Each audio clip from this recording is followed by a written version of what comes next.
नमस्कार प्यारे विद्यार्थियों। आज हम लोग पढ़ने चल रहे हैं पवन दूतिका, जो कि क्लास 12 में पहला चैप्टर है। सामान्य और साहित्यिक हिंदी वालों के लिए एक साथ पहला चैप्टर तो मोस्ट इम्पॉर्टेंट, सबसे ज़रूरी है। क्योंकि पहला चैप्टर आ जाए, सब आ जाए, समझ में आ जाए, आने लगता है। पहले ही उब जाए तो फिर समझ में आता है, तो फिर ऐसा लगता है नहीं आ रहा है। और रही बात कठिन का, तो ये इसमें कुछ भी ऐसा नहीं जो आपको कठिन लगे। बस आप वीडियो को लास्ट तक जरूर देखें। रस, छंद, अलंकार, संदर्भ, प्रसंग, व्याख्या, यानी कुछ भी नहीं छूटने वाला है। बस ध्यानपूर्वक आसानी से आराम से बैठ जाएं एक जगह और कॉपी पेन ले लें अपने पास और पढ़ते जाएं, देखते जाएं। कोई दिक्कत हो तो फिर आप लोग कमेंट बॉक्स कर सकते हैं। ठीक, आइए स्टार्ट करते हैं। बैठी खिन्ना एक दिवस वे गेह में थी अकेली, आके आंसू दृग युगल में थे धरा को भिगोते। आई धीरे इस सदन में पुष्प संदग्ध को ले, प्रातः वाली सुपोन सी काल वातायनों से। राधा जी बहुत ज़्यादा बेचैन हैं, दुखी हैं। उसी चीज़ का यहाँ पर वर्णन किया जा रहा है। बैठी खिन्ना, खिन्ना मतलब दुखी होकर के बैठी हैं। अब देखिए यहाँ पे राधा जी का वर्णन है, तो राधा खिन्ना मतलब दुखी होकर के, दुखी मन से, यक मतलब एक, दिवस मतलब दिन, बैठी मतलब बैठी हैं। वे मतलब राधा जी, गेह मतलब घर, में मतलब में, थी मतलब थी, अकेली मतलब अकेली। राधा जी दुखी मन से एक दिन घर में अकेली बैठी हैं। आगे आंसू दृगुगल में थे धरा को भिगो के। उनके जो आंसू थे वो दोनों गालों से होकर के धरा यानी धरती को भिगो रहे थे। यानी वो इतनी ज़्यादा दुखी थी कि उनके जो आंसू निकल रहे थे वो दोनों नेत्रों से निकल कर आंसू धरा यानी धरती को भिगो रहे थे। उसी समय आई धीरे इस सदन, सदन मतलब उनके घर में, उसी समय धीरे से आती है कौन? पुष्प संदग्ध को लेकर, यानी प्रातःकाल की हवा। उसी समय धीरे से उनके सदन यानी घर में पुष्प संदग्ध यानी पुष्पों की सुगंध को लेकर के प्रातः वाली सुपौन, प्रातः की सुंदर पवन। इसी काल वातायनों से, उसी काल, इसी काल मतलब उसी समय, वातायनों मतलब खिड़की से। ठीक उसी समय खिड़की से उनके घर में एक सुंदर सुगंधित हवा आती है। एक बार फिर देख लेते हैं। राधा जी खिन्न यानी दुखी मन से बैठी हैं। बैठी खिन्ना एक दिवस, बैठी मतलब बैठी हैं, खिन्ना मतलब दुखी होकर के, एक मतलब एक, दिवस मतलब दिन। वे मतलब राधा जी, गेह मतलब घर में अकेली, घर में अकेली राधा जी दुखी मन से बैठी हैं। आगे आंसू दृग युगल में थे धरा को भिगो के। उनके जो आंसू हैं आकर के दोनों आँखों से आंसू बह करके धरा यानी धरती को भिगो रहे थे। आई धीरे इस सदन में, यानी वो इतना ज़्यादा दुखी थी कि उनके जो आंसू थे वो धरती को भिगो रहे थे।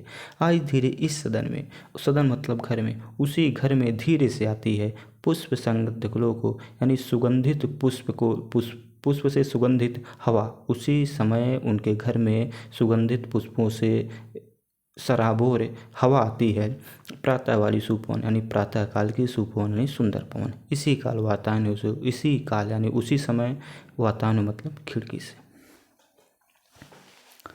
संदर्भ आप लोग लिखेंगे कि प्रस्तुत पद्यांश हमारी पाठ्य पुस्तक हिंदी में संकलित अयोध्या से गोवंधाय हरिऔध द्वारा रचित पवन दूतिका शीर्षक कविता से उद्धृत है।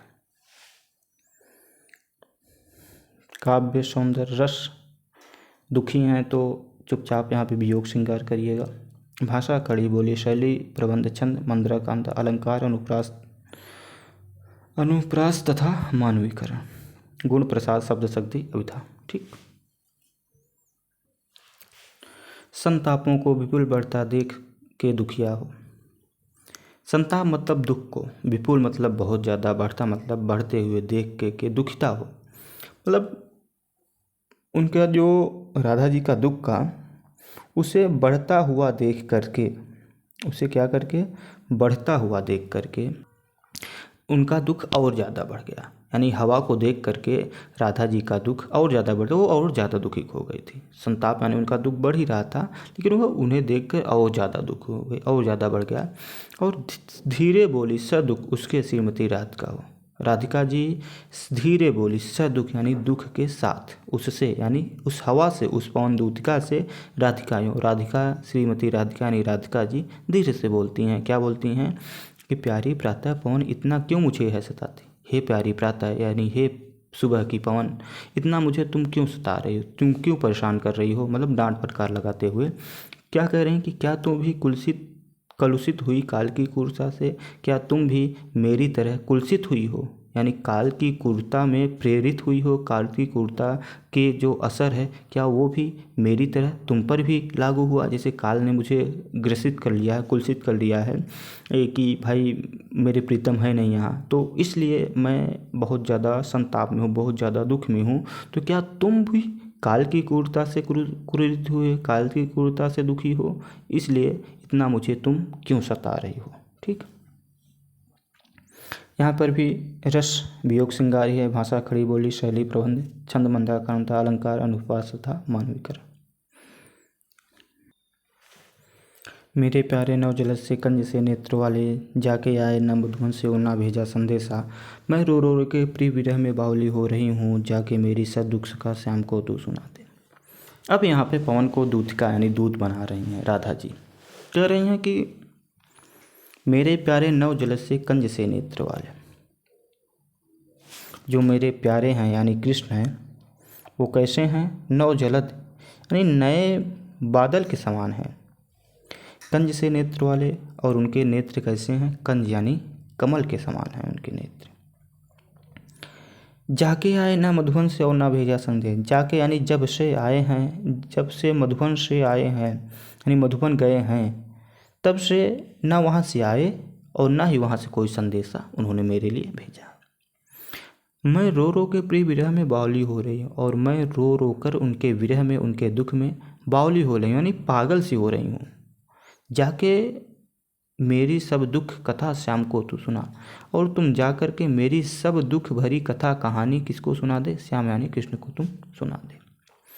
ठीक, कैसे होंगे वो नवजलन, उनका शरीर कैसा होगा, क्योंकि अगर किसी के पास मैं किसी को भेजूँ तो पहले उसका परिचय दूंगा कि भाई ये ऐसे होंगे, ये कपड़े, ये रंग, ये, तो इसीलिए वो पहले कह रहे हैं कि नवजलद यानी नए बादल के समान श्याम रंग के होंगे, आँखें उनकी कंज यानी कमल के समान नेत्र होंगी।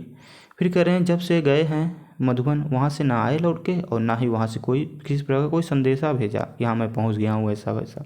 फिर कह रहे हैं कि मैं रो रो के प्रिय विरह में यानी अपने प्रीतम के विरह में, मैं रो रो के, विरह मतलब दुख में, कष्ट में, मैं रो रो के बावली यानी पागल हो रही हूँ, इसलिए जाके मेरी सब दुख कथा तुम शाम को सुनाते। ज्यों ही मेरे भवन तज तो अल्प आगे बढ़ेगी, फिर कहने ज्यों ही यानी जैसे ही मेरे भवन को, मेरे घर को, तज यानी छोड़ करके, तुम मतलब तुम, अल्प मतलब थोड़ा सा आगे, मतलब आगे बढ़ोगी, जैसे ही मेरे भवन यानी घर को छोड़ करके तुम थोड़ा सा आगे बढ़ोगी, शोभा वाली सुखद कितनी मंज कुंजें मिलेगी, तुम्हें शोभा देने वाली और सुखद सुख प्रदान करने वाली मंज कुंज यानी छोटे छोटे बाग बगीचे मिलेंगे।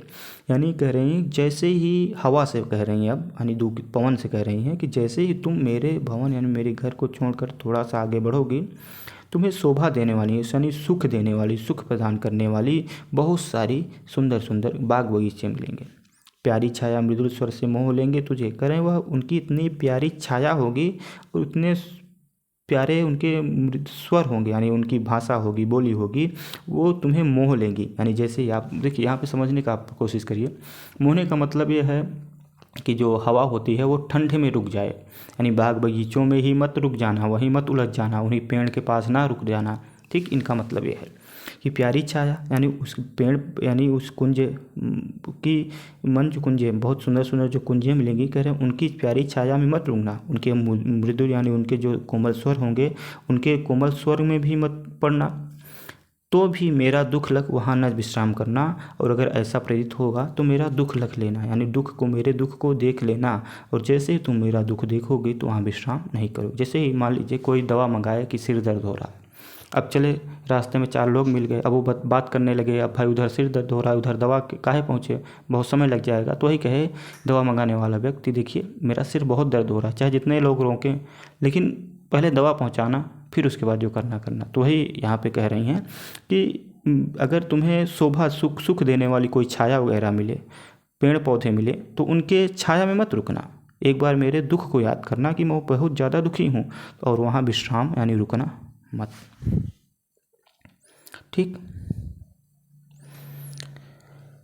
रस वियोग श्रृंगार भाषा खड़ी बोली शैली प्रबंध छंद मंदरा कांदा अलंकार यहाँ पर उपमा, पुनरुक्ति, प्रकाश है। हाँ 3 है, उपमा, पुनरुक्ति, प्रकाश और मानवीकरण। ठीक, गुण, प्रसाद, शब्द, शक्ति, अभिधा। ये आप लिख लीजिए या तो फिर ज़्यादा बेहतर होगा, तो आपको बार बार ये देखने की ज़रूरत ना पड़ेगी। थोड़ा आगे सरस रव का धाम, सतपुष्प वाला, अच्छे अच्छे बहुदुम लतावान, सौंदर्यशाली, प्यारा विंदा विपिन, मन को मुग्धकारी मिलेगा, आना जाना इस विपिन से मुँह में आना ना होना। फिर चेतावनी देते हुए राधिका जी कह रही हैं कि थोड़ा आगे सरस रव का धाम, सतपुष्प वाला। जैसे ही थोड़ा सा आगे जाओगी, ठीक, सरस यानी मधुर, रव मतलब शब्द यानी आवाज़, कहीं जैसे ही थोड़ा सा आगे जाओगी, सरस यानी मधुर आवाज़ का धाम मतलब एक पूरा का पूरा ग्रुप मिलेगा, सतपुष्प वाला, सुंदर पुष्पों वाला। उसमें क्या होगा, अच्छे अच्छे बहुद्रुम लतावान, सौंदर्यशाली, अच्छे अच्छे बहु मतलब बहुत सारे, द्रुम मतलब पेड़ पौधे होंगे, लतावान होंगे, सौंदर्यशाली होगा मतलब जो हवा होती है वो पेड़ पौधे के आसपास ही रहती है ना, तो इसीलिए कह रहे हैं कि अच्छे अच्छे वहाँ पर पेड़ होंगे, लतावान होंगे, सौंदर्यशाली, सुंदर सुंदर होंगे। प्यारा वृंदा विपिन, मन को मुग्धकारी मिलेगा, लेकिन प्यारा वृंदावन होगा। वृंदा विपिन का मतलब वृंदावन, वृंदा विपिन मतलब विपिन मतलब जंगल, वृंदा मतलब तुलसी, आप ऐसा भी कह सकते हैं, या फिर आप वृंदा विपिन का वृंदावन कह सकते हैं। ठीक, दोनों यहाँ पे हो सकता है, तो वृंदावन ही हम कहते हैं। तो प्यारा वृंदा विपिन, मन को मुग्धकारी, जो वृंदावन होगा वो तो मन को मुग्धकारी, वृंदावन का जो जंगल होंगे वो तो मन को मोह लेने वाले होंगे। लेकिन कह रहे हैं कि आना जाना, तुम उसी रास्ते से आना और जाना, इस विपिन से मुँह मान, लेकिन इस जंगल में रुकना नहीं, इस जंगल के मोह में पड़ना नहीं। ठीक,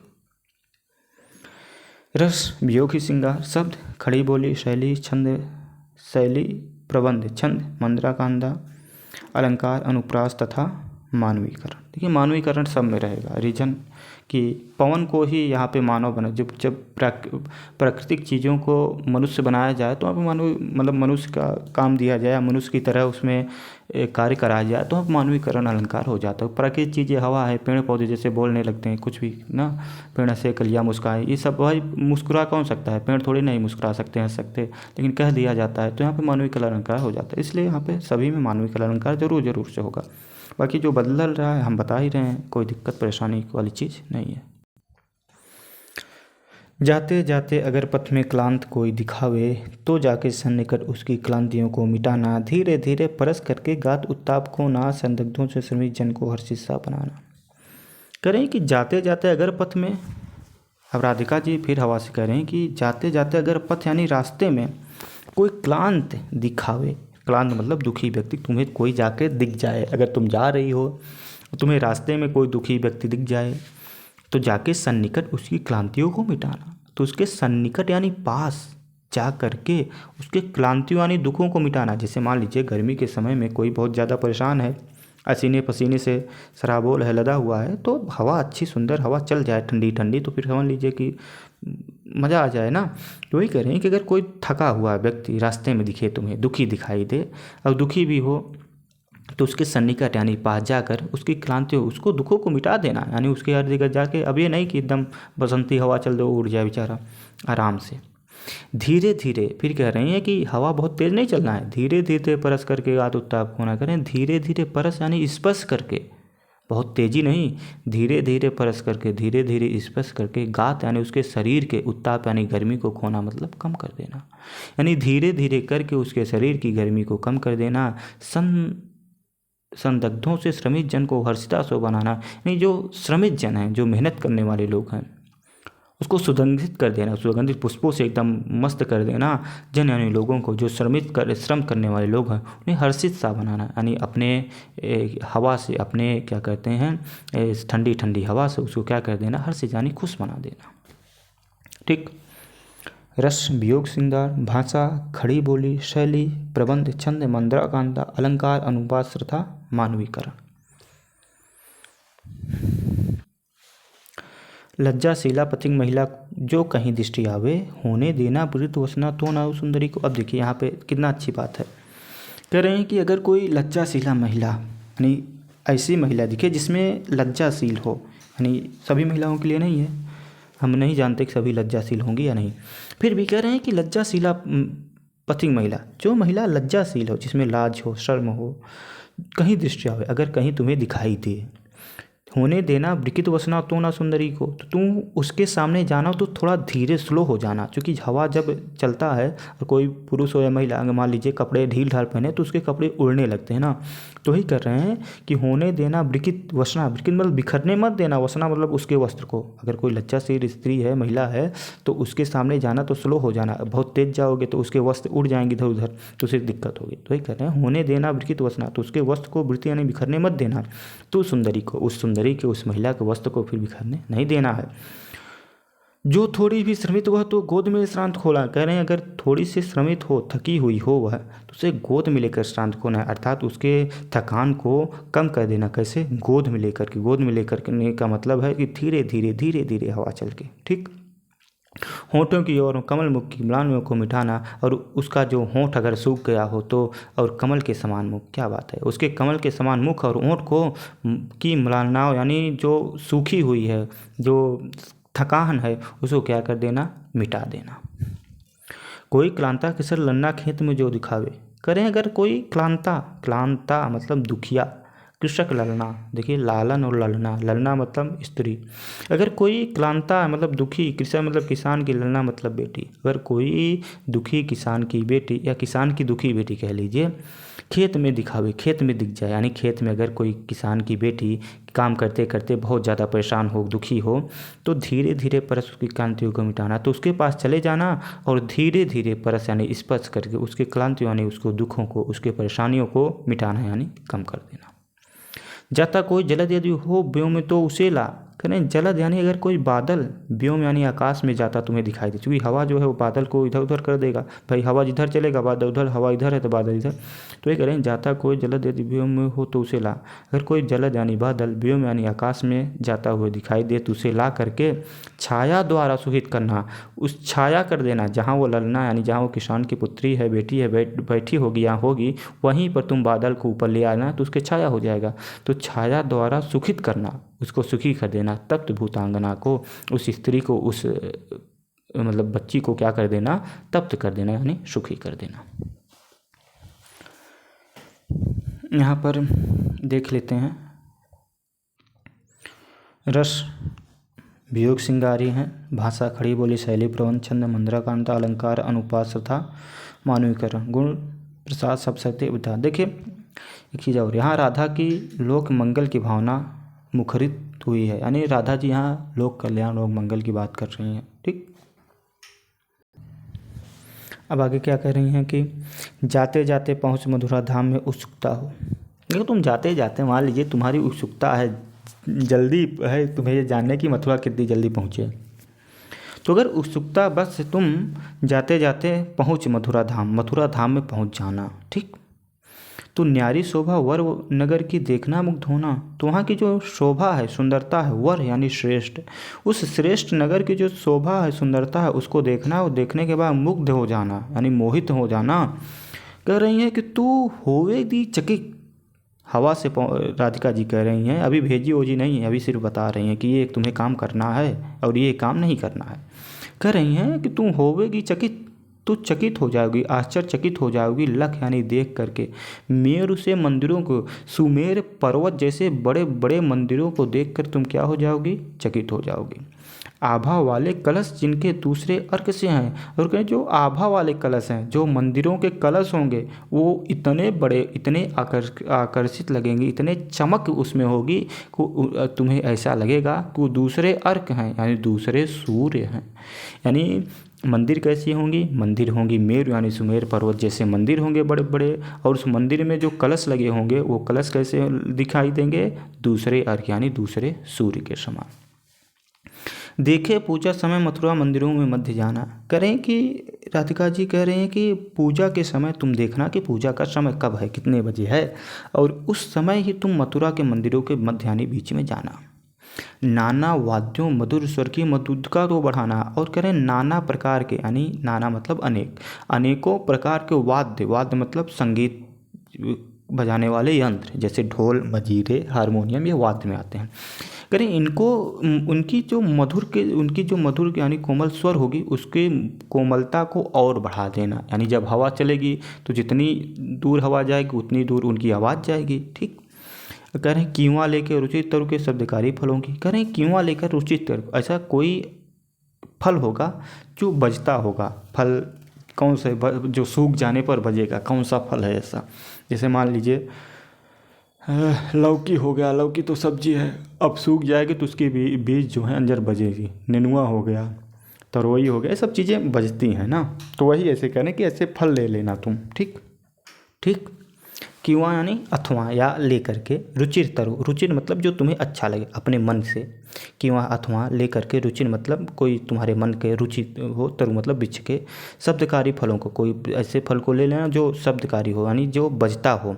धीरे धीरे मधुर रव में मुग्ध होकर बचाना, और वहाँ धीरे धीरे हवा चलेगा तो धीरे धीरे बजेगा। करें उसे धीरे धीरे मधुर स्वर में, एकदम आराम से स्वर में बजाना। ऐसे नहीं कि हवा झोंक दो और आके मंदिर में जाके गिरे, नहीं ऐसे नहीं, एकदम धीरे धीरे मधुर स्वर पर उसको होके बजाना। ठीक।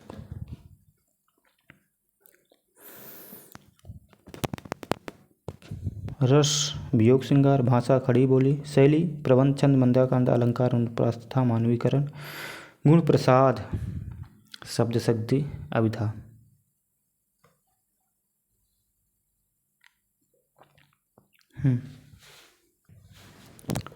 तू देखेगी जलत तन को, जा वहीं तदगता हो। ठीक। तद का मतलब तल्लीन। तू देख, अब देखिए यहाँ पे राधिका जी फिर हवा से कह रहे हैं कि तू देखेगी जलत तन। जलत तन मतलब श्याम यानी बादल के समान तन, तन मतलब शरीर, बादल के समान श्याम रंग के शरीर यानी कृष्ण को। जब तू वहाँ जाएगी तो तुम कैसे, तुम्हें कृष्ण कैसे पहचान कैसे पाओगी? तो वो उनकी शरीर कैसे होगी? जलत तन यानी बादल के समान शरीर होगी।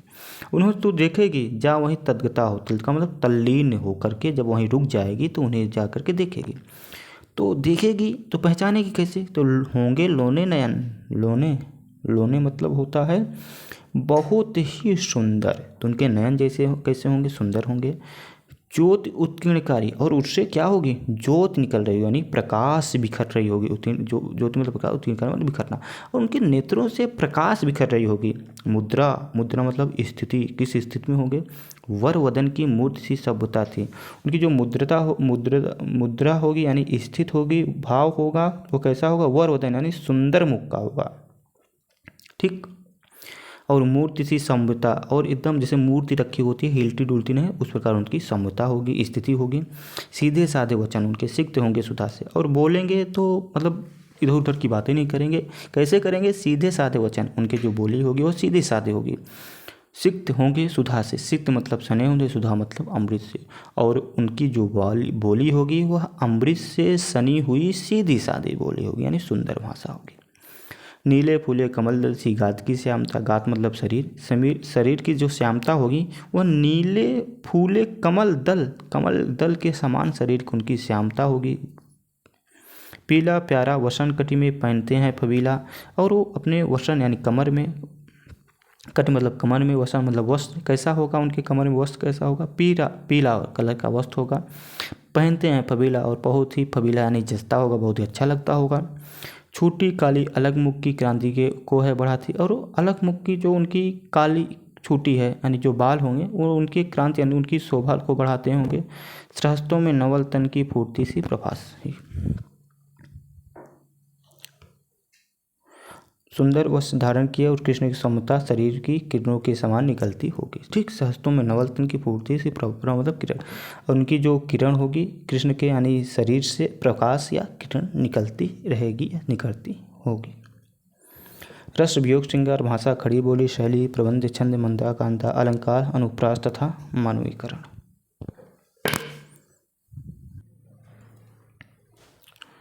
सांचे ढाला सकल वपु है दिव्य सौंदर्यशाली, सत्पुरुषों से सुरभि उसकी प्राण संपोषिका हैं। दोनों कंधे वृषभ वर्षे हैं बड़े ही सजीले, लंबी बाहें कलभ कर सी शक्ति की पेटिका।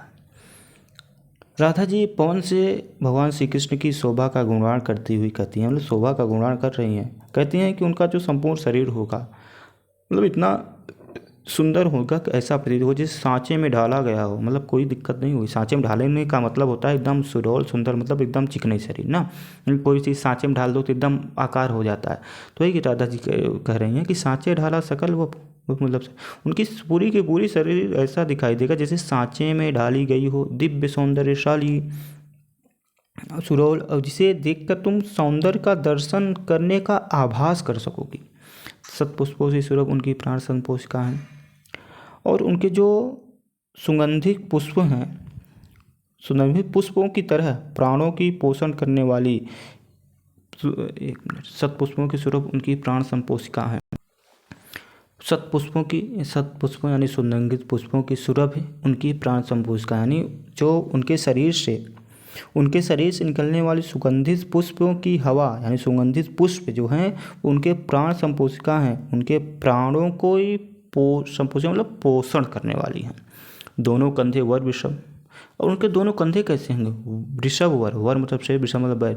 दोनों कंधे बैल के समान होंगे, बैल के जैसे कंधे होते हैं ना, एकदम भुजा अच्छे चौड़े। तो कहें दोनों कंधे बैल के समान होंगे, बड़े ही सजेले, जो बहुत ही सुंदर लग रहे होंगे। लंबी बाहें कलब कर यानी लंबी बाहें कलब हाथी के समान, जैसे हाथी की बाहें होती हैं वही, और हाथी की जो सूंड होता है वो उनकी शक्ति होती है ना, तो वही कर रहे हैं, लंबी बाहें कलब कर की हाथी की तरह होंगी, और वही उनकी शक्ति की पेटिका है, यानी वही उनकी मेन शक्ति होगी।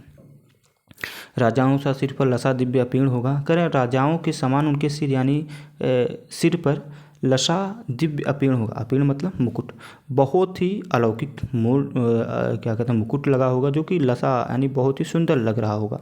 शोभा होगी उभय सुध में स्वर्ण के कुंडलों सी, और उनकी जो शोभा यानी जो उनके शोभा को बढ़ाती होगी, उभय मतलब दोनों सूत्र मतलब कानों में, उनके दोनों कानों में स्वर्ण के कुंडल यानी सोने के बड़े बड़े कुंडल लगे होंगे।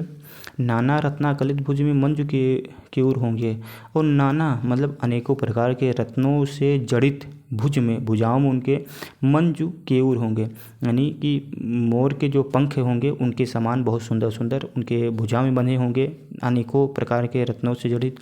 मोती माला लसित उनका कम्बुसा कंठ होगा, और मोतियों के माला से घसा हुआ उनका जो कम्बु यानी कंठ, शंख कम्बु मतलब शंख के समान कोमल, शंख के समान सफ़ेद उनका कंठ यानी गला होगा। रस वियोग श्रृंगार भाषा खड़ी बोली शैली प्रबंध अलंकार अनुपास तथा मानवीकरण। कुल मिला के 26 है, 14 दूना 28 हो जाएगा। बाकी हम देख लेंगे मतलब पार्ट 2 में। ठीक, तब तक आप लोग पढ़ते रहिए अच्छे से। मिलते हैं अगले वीडियो में जल्द ही।